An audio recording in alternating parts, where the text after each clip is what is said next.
Saudara, tim gabungan masih terus mencari keberadaan satu korban jukung meledak di Sungai Musi, Palembang yang dilaporkan hilang.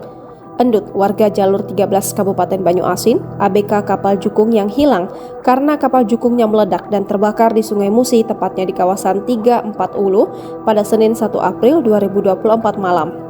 Kepala Kantor Basarnas Palembang, Raymond Konstantin, didampingi Kasubsi Operasi Manca Rahwanto mengatakan, satu tim rescue kantor Badarnas Palembang lengkap dengan peralatan SAR air berangkat menuju lokasi kejadian guna melakukan pencarian terhadap korban.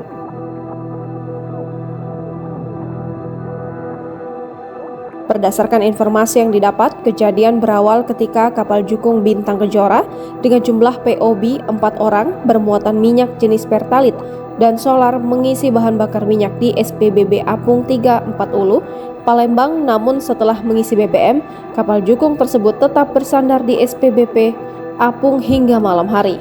Tiba-tiba sekitar pukul 21 waktu Indonesia Barat, kapal jukung meledak dan terbakar yang mengakibatkan 2 orang kru atas nama Dedi dan Krisno mengalami kritis.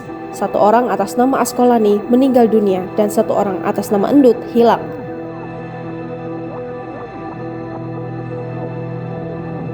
Mendapati laporan adanya peristiwa ini, petugas baik dari Polair Polrestabes Palembang, Polsek Seberang Ulu 1 Palembang langsung mendatangi TKP guna melakukan olah TKP dan mengambil keterangan saksi-saksi di TKP.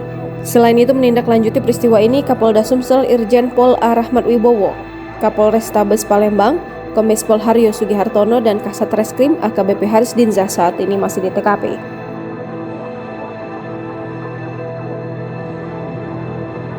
Download Tribun X sekarang, menghadirkan lokal menjadi Indonesia.